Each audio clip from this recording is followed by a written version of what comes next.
Welcome to the audio edition of St. Giles in the Word for October 31st, 2024. Today we begin a new journey through the New Testament with chapter 1 in the Gospel of Matthew. We will then read Leviticus 14 together from the New International Version.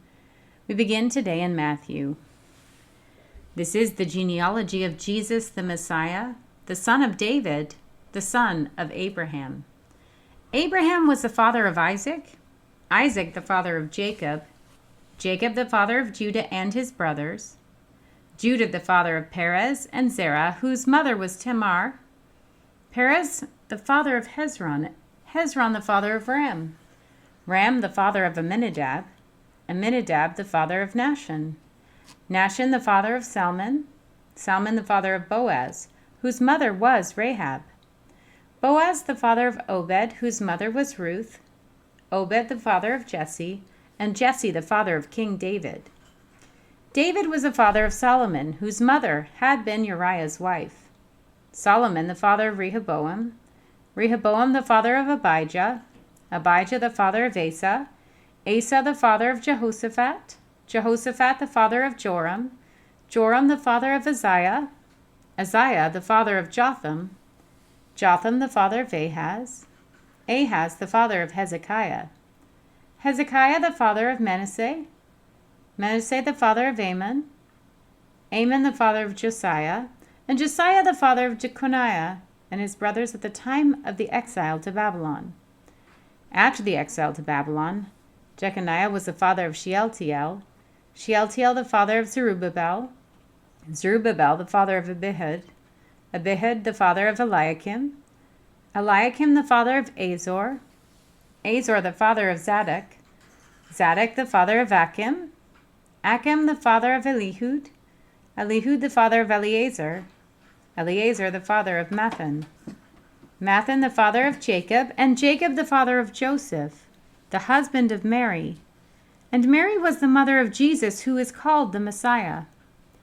Thus, there were 14 generations in all from Abraham to David, 14 from David to the exile to Babylon, and 14 from the exile to the Messiah. This is how the birth of Jesus the Messiah came about. His mother Mary was pledged to be married to Joseph, but before they came together, she was found to be pregnant through the Holy Spirit. Because Joseph, her husband, was faithful to the law, and yet did not want to expose her to public disgrace, he had in mind to divorce her quietly. But after he had considered this, an angel of the Lord appeared to him in a dream and said, "Joseph, son of David, do not be afraid to take Mary home as your wife, because what is conceived in her is from the Holy Spirit. She will give birth to a son, and you are to give him the name Jesus, because he will save his people from their sins." All this took place to fulfill what the Lord had said through the prophet. The virgin will conceive and give birth to a son, and they will call him Emmanuel, which means God with us. When Joseph woke up, he did what the angel of the Lord had commanded him, and took Mary home as his wife. But he did not consummate their marriage until she gave birth to a son, and he gave him the name Jesus. We turn now to Leviticus 14. The Lord said to Moses, "These are the regulations for any diseased person at the time of their ceremonial cleansing, when they are brought to the priest. The priest is to go outside the camp and examine them. If they have been healed of their defiling skin disease, the priest shall order that the 2 live clean birds and some cedar wood, scarlet yarn, and hyssop be brought for the person to be cleansed. Then the priest shall order that one of the birds be killed over fresh water in a clay pot. He is then to take the live bird and dip it, together with the cedar wood, the scarlet yarn, and the hyssop, into the blood of the bird that was killed over the fresh water. 7 times he shall sprinkle the one to be cleansed of the defiling disease, and then pronounce them clean. After that, he is to release the live bird in the open fields. The person to be cleansed must wash their clothes, shave off all their hair, and bathe with water. Then they will be ceremonially clean. After this, they may come into the camp, but they must stay outside their tent for 7 days. On the 7th day, they must shave off all their hair, They must shave their head, their beard, their eyebrows, and the rest of their hair. They must wash their clothes and bathe themselves with water, and they will be clean. On the 8th day they must bring 2 male lambs and 1 ewe lamb, a year old, each without defect, along with 3/10 of an ephah of the finest flour mixed with olive oil for a grain offering, and 1 log of oil. The priest who pronounces them clean shall present both the one to be cleansed and their offerings before the Lord at the entrance to the tent of meeting. Then the priest is to take one of the male lambs and offer it as a guilt offering along with the log of oil. He shall wave them before the Lord as a wave offering. He is to slaughter the lamb in the sanctuary area where the sin offering and the burnt offerings are slaughtered. Like the sin offering, the guilt offering belongs to the priest. It is most holy. The priest is to take some of the blood of the guilt offering and put it on the lobe of the right ear of the one to be cleansed, on the thumb of their right hand, and on the big toe of their right foot.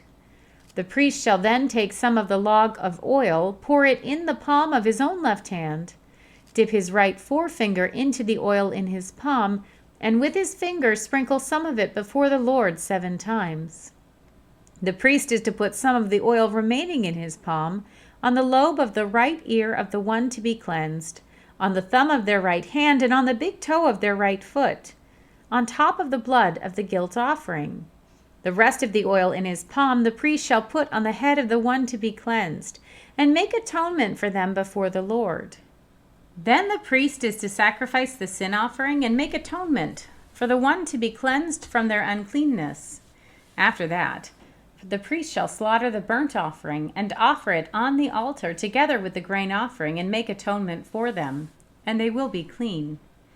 If, however, they are poor and cannot afford these, they must take 1 male lamb as a guilt offering to be waved to make atonement for them, together with 1/10 of an ephah of the finest flour mixed with olive oil for a grain offering, a log of oil, and 2 doves or 2 young pigeons, such as they can afford, one for a sin offering and the other for a burnt offering. On the 8th day they must bring them for their cleansing to the priest at the entrance to the tent of meeting before the Lord. The priest is to take the lamb for the guilt offering together with the log of oil and wave them before the Lord as a wave offering. He shall slaughter the lamb for the guilt offering and take some of its blood and put it on the lobe of the right ear of the one to be cleansed, on the thumb of their right hand, and on the big toe of their right foot. The priest is to pour some of the oil into the palm of his own left hand, and with his right forefinger sprinkle some of the oil from his palm 7 times before the Lord. Some of the oil in his palm he is to put on the same places he put the blood of the guilt offering, on the lobe of the right ear of the one to be cleansed, on the thumb of their right hand, and on the big toe of their right foot. The rest of the oil in his palm the priest shall put on the head of the one to be cleansed, to make atonement for them before the Lord. Then he shall sacrifice the doves or the young pigeons, such as the person can afford, one as a sin offering and the other as a burnt offering, together with the grain offering. In this way the priest will make atonement before the Lord on behalf of the one to be cleansed. These are the regulations for anyone who has a defiling skin disease and who cannot afford the regular offerings for their cleansing.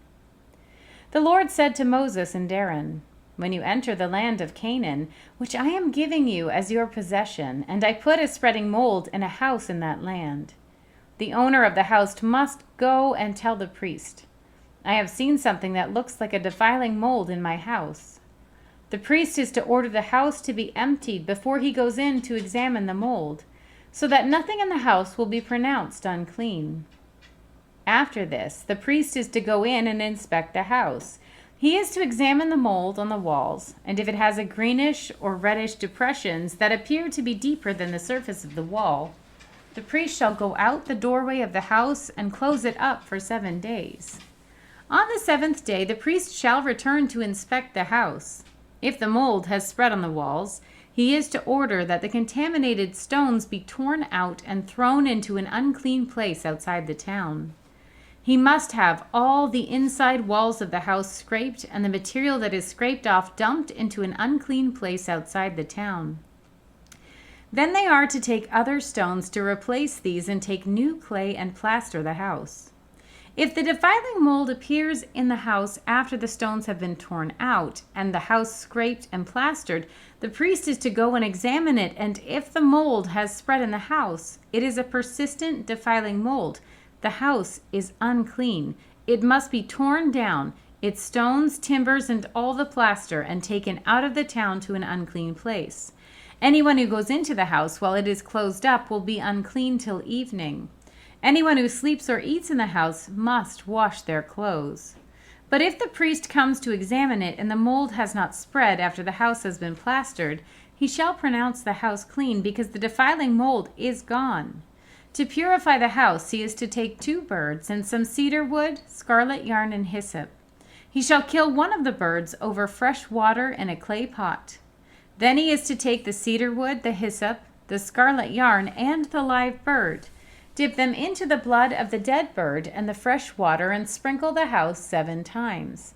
He shall purify the house with the bird's blood, the fresh water, the live bird, the cedar wood, the hyssop, and the scarlet yarn. Then he is to release the live bird in the open fields outside the town. In this way he will make atonement for the house, and it will be clean.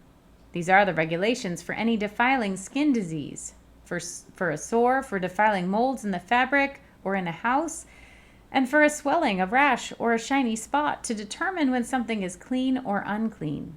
These are the regulations for defiling skin diseases and defiling molds.